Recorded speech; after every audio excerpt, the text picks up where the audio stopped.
Խորհրդարանական ընտրություններից մի քանի ամիս առաջ թոշակ բարձրացնելը ոչ այլ ինչ է, քան ընտրակաշառք։ Այս մասին իր Instagram-ի ստորի բաժնում ասել է դերասանուհի Անահիս Սարդարյանը։ Ընտրություններից առաջ վդրուկ տենց են, որ պիզպիծի մինուտ տենց թոշակները բարձրացնենք, առողջապահության համակարգը վդրուկ է 8 տարի նստած են, հենց նոր որոշեցին, որ անվճար բաներ սարքել եւ այլն, բայց խնդրում եմ ձեզ։ Հարգելի տատիկներ եւ պապիկներ, հատկապես դուք հասկացեք, որ այդ թոշակի բարձրացումը, այդ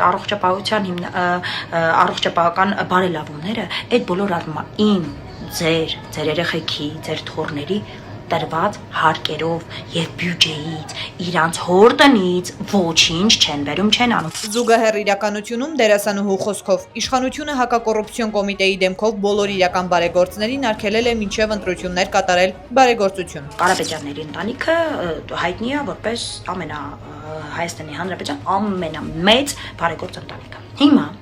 ինչ են արել իրանք։ Ուրեմն այս բոլոր ոչ միայն Սամվել Կարապետյանը, մնացածներն են իհարկե արգելել, բայց դե Սամվել Կարապետյանը, քանի որ հանրային ձևով մարդիկ ճանաչում են որպես բարեգործ, ուրիշ ձև չեն ճանաչում, ասենք մարդիկ չգիտեն, օրինակ շատերը չգիտեն, որ հեծի սեփականատերն է խլվեց իր ձեռքից, շատերը չգիտեն, օրինակ ինքը ինչ բիզնեսներ ունի ուրիշ երկրներում, բայց գիտեն, որ ինքը մեր հայ ամենամեծ բարերարն է, այդ բոլորը գիտեն։ Ուրեմն արգելել են այդ մարդուն եւ իր շրջապատին բոլորին անել բարեգործություններ, որպեսզի իրանք մեր բյուջեից ինչ ուզեն բաժանեն, ոնց ուզեն բաժանեն ու մարդկանց աչքին իրանց արածները։ Դուք անալիզը թողնում են բոլորը։ Հակառակ իշխանության գործողությունների Անահիսի խոսքով ազգը լավ է հիշում ու ճանաչում իր իրական բարերարներին ու նրանց տարիների արած բարեգործությունները։